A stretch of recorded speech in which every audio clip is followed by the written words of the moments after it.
cricket is dying. Yeah, that's not exciting cricket anymore. Test cricket was dying. And Test cricket is dying. I think Test cricket is dying.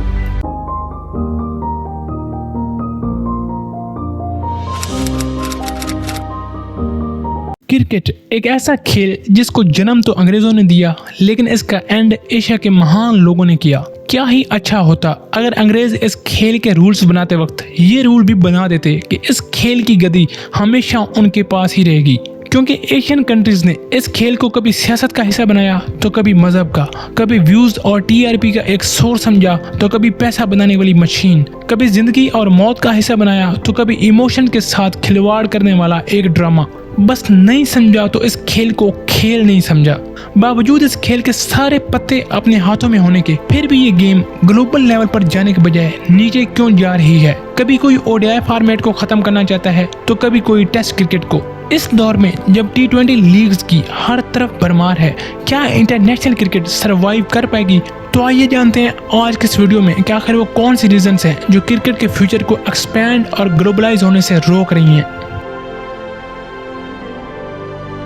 Reason number 1, leagues over country. 90s की दहाई में cricketers county cricket खेलते थे ताकि मुल्क के लिए अच्छे से खेल सकें, और आज के क्रिकेटर्स लीग खेलते हैं ताकि मुल्क के लिए ना खेलना पड़े। South Africa versus Pakistan 2021, Australia versus Pakistan 2022, New Zealand versus Pakistan 2024। पता है इन तीनों सीरीज में एक कॉमन चीज है, और वो ये कि इन तीनों सीरीज में ऑस्ट्रेलिया, साउथ अफ्रीका और न्यूजीलैंड के मेन प्लेयर्स आईपीएल खेल रहे थे।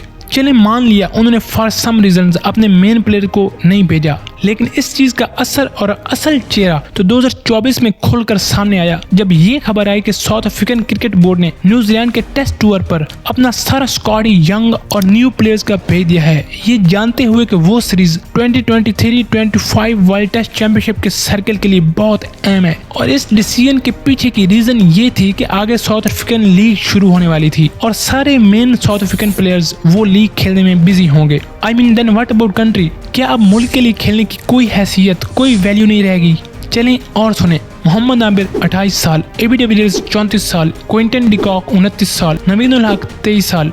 इन सब प्लेयर्स ने इस एज में इंटरनेशनल क्रिकेट से रिटायरमेंट ले ली क्योंकि इन सबको लीग क्रिकेट खेलनी थी, क्योंकि वहाँ पैसा है, फेम है और मोस्ट इम्पोर्टेंटली बोर्ड की तरफ से कोई पूछने वाला नहीं। चलें इन्हें भी छोड़ें, ये देखें Nicholas Pooran, Jimmy नेशम, Jason holder, Trent Boult के बाद New Zealand former captain Kane Williamson ने भी सेंट्रल कॉन्ट्रैक्ट को रिजेक्ट कर दिया है।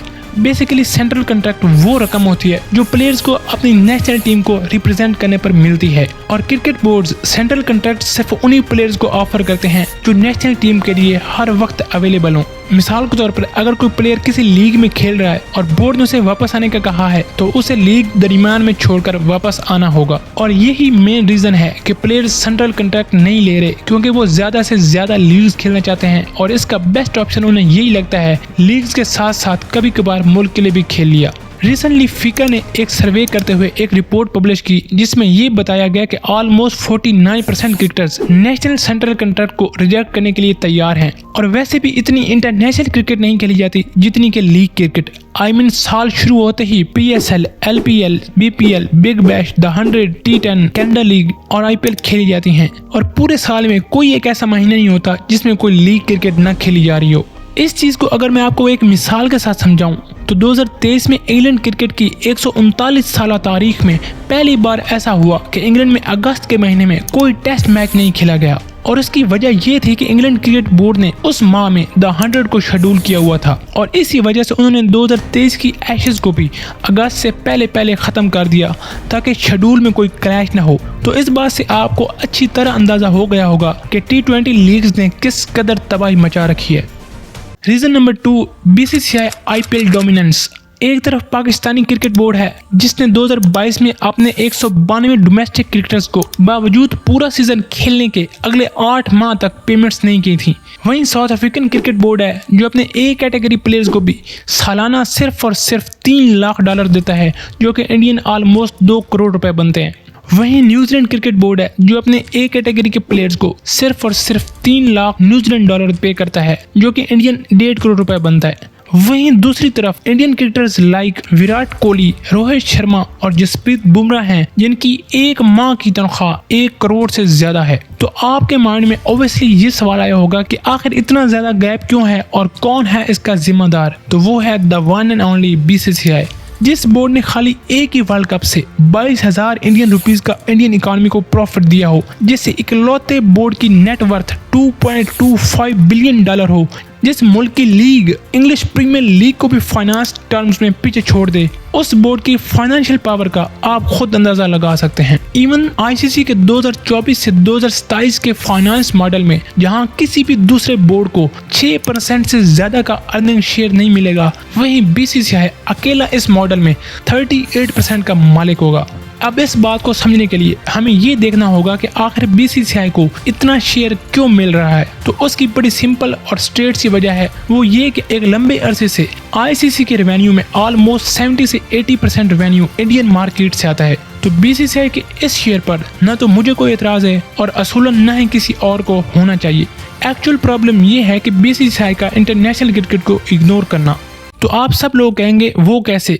वो ऐसे कि ये तो आप सबको मालूम होगा कि क्रिकेट को फाइनली 2028 की ओलंपिक्स में शामिल कर लिया गया है। बट क्या आपको इस बात की जानकारी है कि ये प्रपोजल पिछले कई सालों से ऑफर किया जा रहा था? 2014 में तो BCCI ने इसकी ओपनली अपोजिशन की थी, जिसकी वजह से ये प्रोग्राम और डिले कर दिया गया था। दूसरी बात ये कि BCCI हमेशा IPL को इंटरनेशनल क्रिकेट पर प्रेफर करता है। ऑब्वियसली आप सब लोग कहेंगे भाई साहब क्या बात कर रहे हो? Easy bro, let me explain. 2021 में जब इंडियन टीम इंग्लैंड के टेस्ट टूर पर थी तो सीरीज का 5वां टेस्ट मैच कोविड आउटब्रेक कहकर कैंसिल कर दिया गया। बट द फैक्ट इज वो टेस्ट मैच कोविड नहीं बल्कि IPL और इसकी आइसोलेशन पॉलिसी की वजह से कैंसिल किया गया था।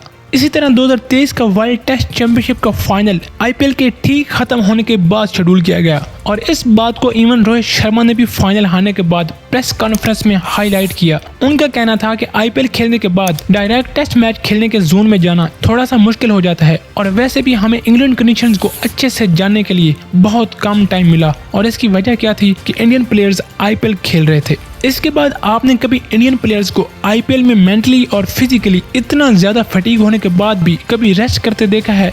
इवन बुमराह जैसे बॉलर को भी हर मैच खिलाया जाता है, लेकिन यही प्लेयर्स इंटरनेशनल क्रिकेट में कई बार रेस्ट करते नजर आते हैं।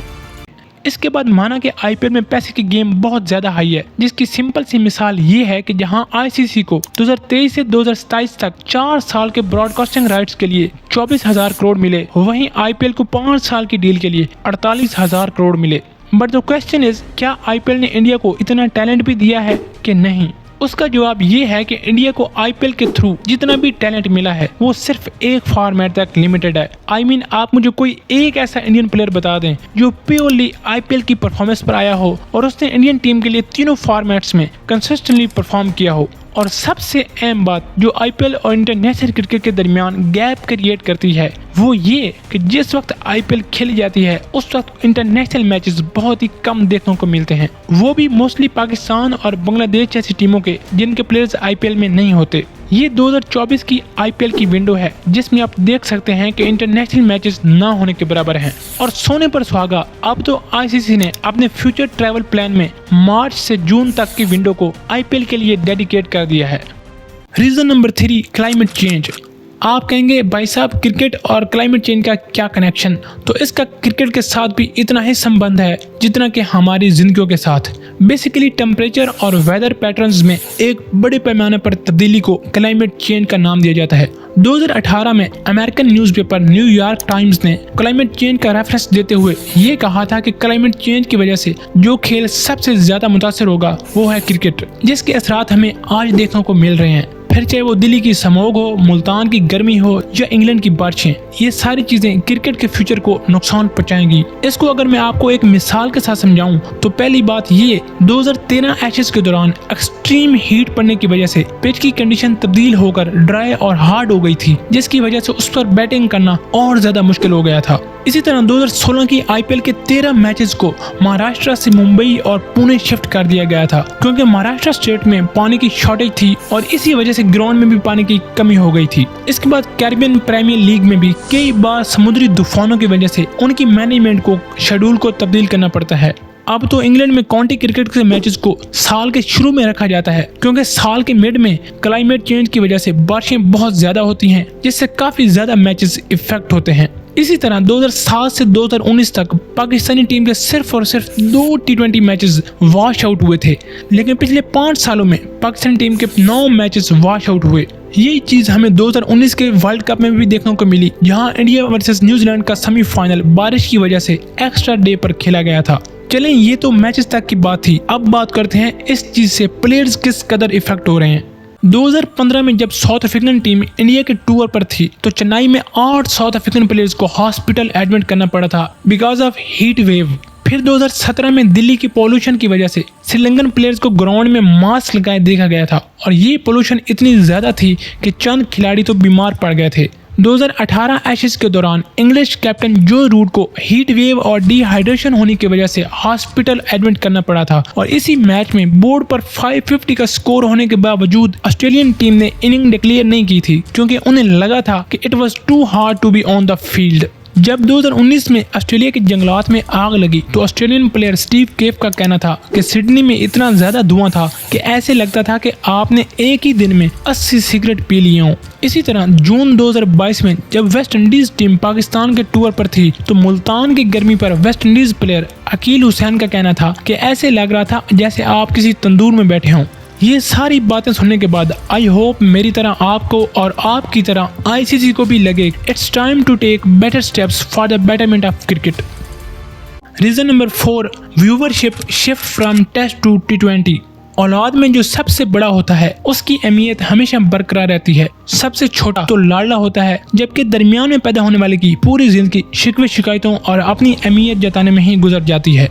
दुनिया क्रिकेट में वनडे इंटरनेशनल का हाल भी कुछ वक्त ऐसा ही है। दहाइयों पहले जब एक रोजा क्रिकेट ने इस खेल को बदल कर रख दिया था, क्योंकि उस वक्त वनडे क्रिकेट सबको पसंद थी। खिलाड़ियों को इसलिए कि उन्हें मैच के दौरान ही अपनी गलती की तलाफी करने का मौका मिल जाता था, और फैंस को इसलिए कि वो टेस्ट क्रिकेट की स्लो स्पीड से काफी परेशान थे, और सबसे बढ़कर ब्रॉडकास्टर्स को उन्हें पूरा दिन एड्स पेश करने का मौका मिल जाता था। और फिर 2007 में T20 क्रिकेट ने सारी चीजों को तब्दील करके रख दिया।